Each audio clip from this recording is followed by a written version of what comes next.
Hello and welcome to Waterstones Golden Time. I'm Robin Stephens, the author of the Murder, Most Unladylike Mysteries series, and today I'm going to read to you from the 8th book in my series, Top Marks for Murder. Now this is the third of my books that takes place at Daisy and Hazel's school, Deepdean. By the time this story begins, Daisy and Hazel have already solved 2 mysterious murders at their school.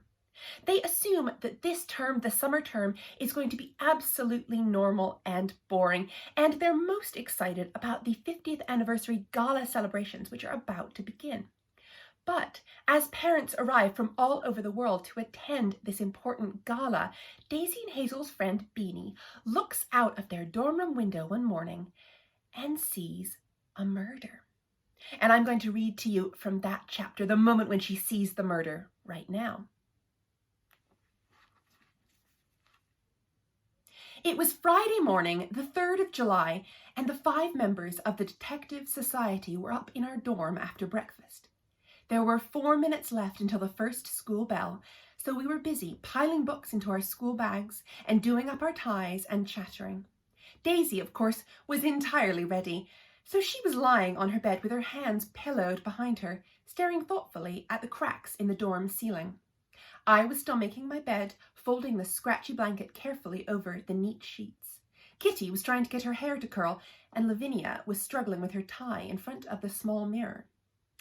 Beanie had been standing by the open window, warm summer morning air breathing over her, staring out at the green tangle of oak-shot woods as if in a dream. And then she turned round and made her announcement.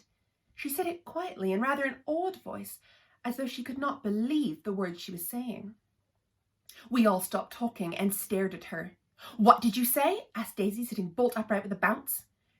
Beanie was frozen, her fingertips clutching the window frame, and then she gasped and shook herself and pointed her finger out at the woods. "I think I've seen a murder," she cried. "Come and look, quickly. There he is on the ridge next to that tree with a bare branch."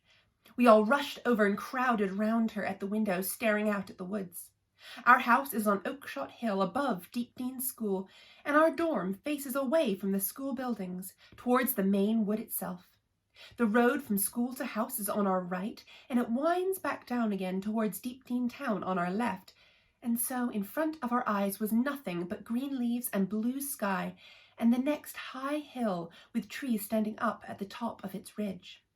"Where is he? Where?" asked Daisy frantically, turning her head from side to side, as though there might be a murderer behind each tree. "He's gone," said Beanie with a little gasp. "He must have ducked down after her, but he was there and she was there, and then he put out his arms and, oh, he choked her to death. I saw it." She was shaking. Kitty put her hands round her in a comforting way, but Beanie stood rigid, breathing in short little pants. Daisy looked at me, swift and sharp, and I knew what she meant. She believed Beanie. It is true that Beanie does not lie, at least not on purpose. If she says something, it is at least true to her.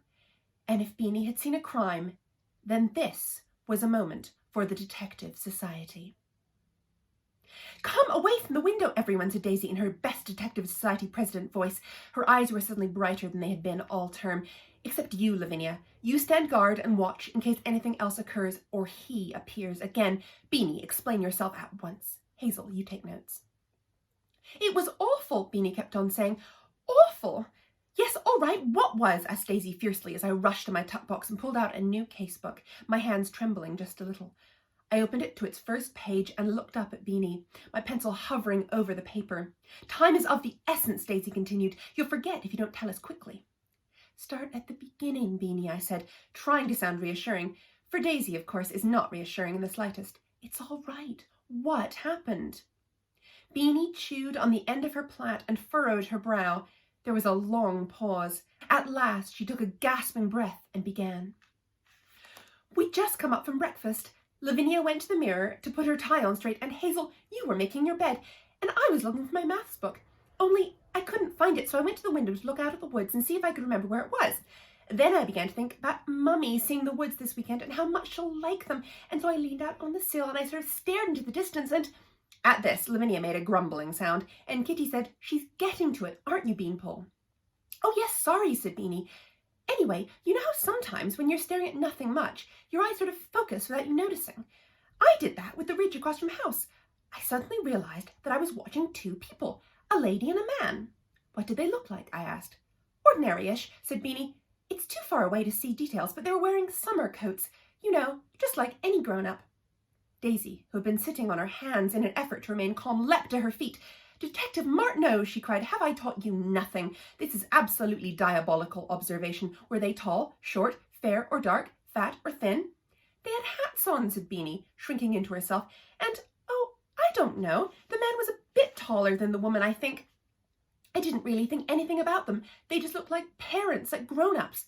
You know, I thought they were a couple from the way they were standing talking together. Their heads were sort of bent together, but then they began to argue. I couldn't hear what they were saying, but they were waving their hands about, and so I could tell it was bad. And then the man pulled the lady to him, and he put his hands around her neck, and he squeezed.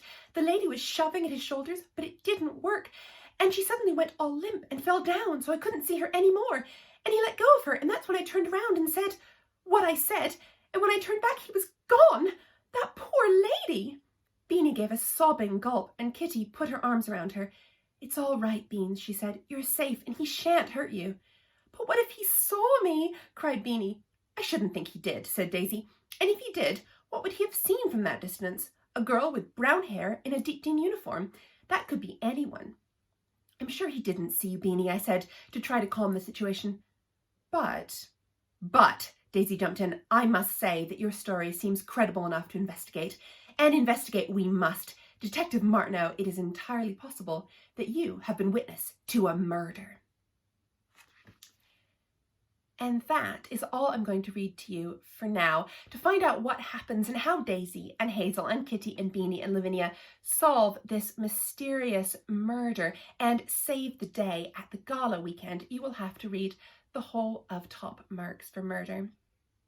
I hope you enjoyed that Golden Time story. Thank you so much for listening, and goodbye.